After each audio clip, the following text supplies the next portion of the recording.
All parties discussed are presumed innocent until proven guilty in a court of law. This analysis is based on publicly available case status and procedural facts. We do not accuse, we analyze the legal process. And please keep in mind, the content presented in this episode is for informational and educational purposes only. It is based on publicly available records, filings, and news reports. We are not attorneys, and nothing discussed here should be interpreted as legal advice or factual determination of guilt or innocence. All parties mentioned are presumed innocent until proven guilty in a court of law. Please sit back and enjoy the show. What it do, gang? Shout out to the set.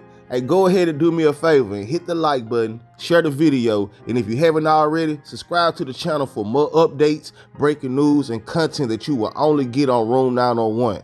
Alright, let's get it. Alright, so first off, let's be very, very clear. In this video, we're not talking about rumors, we're not talking about blogs, we're not talking about YouTube conspiracy theories. We're talking about a document that was officially filed in Dallas County on February 17th, 2026. And buried inside that document is a sentence that could change everything. Because according to the state of Texas, songs titled Take 3 and Gassed Up were discovered in text messages sent from Marquise Conway, aka Yella Beezy, to an indicted co-conspirator on the day of the murder. Let that sink in, gang. On the day of the murder. Now, y'all know how we do it over here at Room 901, so I'm going to read this to you exactly how it appears in the state's brief. Let's break this down. All right, we're going to start right here. Additionally, songs Take 3 and Gassed Up discovered in text messages sent from defendant Conway to an indicted co-conspirator on the day of the murder and subsequent speak directly to the charged offense and are evidence of motive and his state of mind at the time of the murder. Now pay attention to the line, on the day of the murder. Now the first thing we need to understand is that sentence is not casual language. That sentence is surgical. So all right, family, let's unpack this slowly. The state is saying these songs weren't sent in text messages. They were sent to someone already indicted. They were sent on the same day Mo 3 was killed. And the lyrics allegedly speak directly to the crime because they show motive and Yella Beezy's state of mind.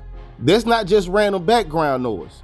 That's narrative construction and damaging motive evidence because state of mind is everything. Remember, this is a capital murder for remuneration case. That means the state has to prove intent. They have to prove this wasn't random. They also have to prove that this wasn't accidental.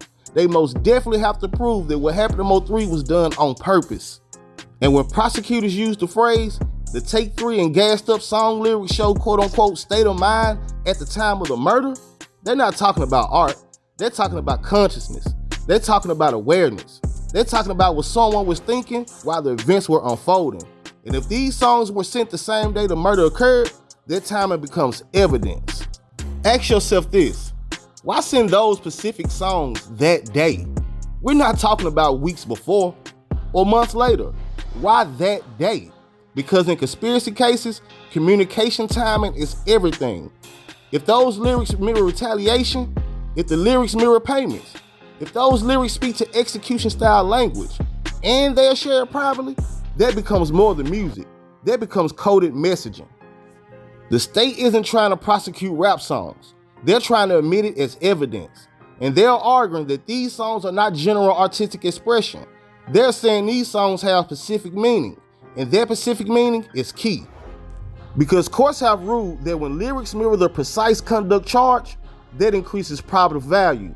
So when the state says these songs speak directly to the charge offense, what they're telling the judge is, this isn't abstract, this isn't autobiography, this is contextual, and it most definitely connects. All right, now here's where it gets heavy. But real quick, before we get into it, please smash that like button one time for your boy. All right, let's go. All right, y'all ready for the plot twist? Let's go. Because there was something else that stood out to me in this paperwork. The document says the song was sent to, and I quote, an indicted co-conspirator. It does not name that individual in this section, but what we do know is the state couldn't have got these messages and the context to these messages without cooperation. So let's play a game of elimination real quick. All right, first, let's start with Keyone White and Devin Brown. Keyone and Devin are both incarcerated and waiting on trial. As of right now, there is no plea agreements or anything attached to their names that would suggest that they are cooperating in this investigation.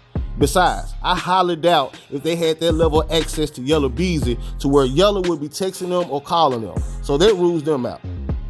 Next up, Mr. Jose Bodega. Now at this point, we all know based off the paperwork that Jose Bodega is most definitely cooperating, and he is set to testify on behalf of the state in the Mo3 trial. But one thing he is not an indicted co-conspirator in the Mo3 case. He was never indicted, gang. So that alone removes Jose Bodega from the equation. But we do know one major name that fits that description: Jerry Johnson. Now listen carefully.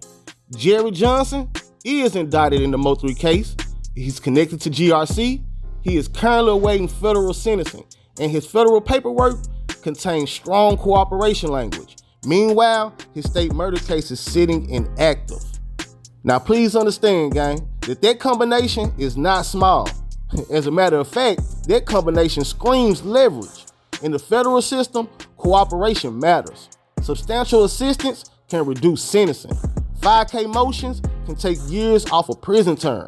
And when someone is awaiting sentencing, their value increases. Now, let's add this.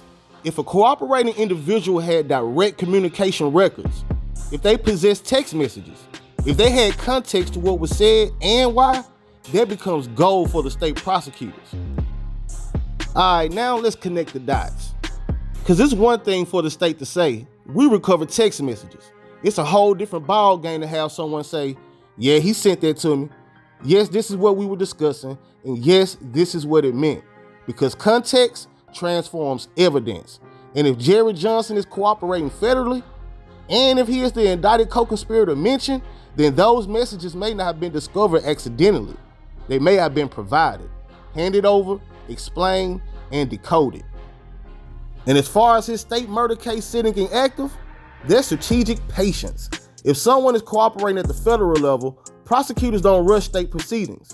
They stabilize the cooperation, they build a larger case, they use leverage wisely, because cooperation agreements are chess pieces, not checkers. Now let's talk about the songs themselves. The state specifically chose 4 songs in this document: Keeping in the Streets, On Your Head, Take 3, and Gassed Up. But the 2 that stand out in this moment are Take 3 and Gassed Up, because those are the ones allegedly sent via text message the day of the murder. Not released publicly, but sent privately. That distinction matters, because it's public art versus private transmission, and that's a big difference.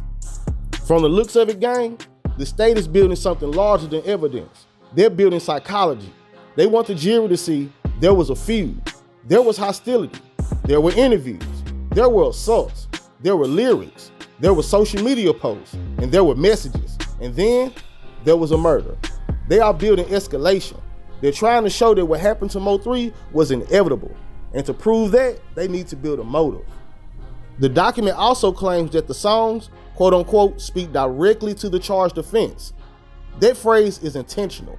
Courts allow lyrics when they have unmistakable factual connection. So when prosecutors say these songs speak directly to the charged offense, they are signaling confidence, because vague lyrics does not qualify. Specific lyrics do. That suggests that the content aligns with the method, the motive, the coordination, and the execution of Mo3. Imagine this scenario.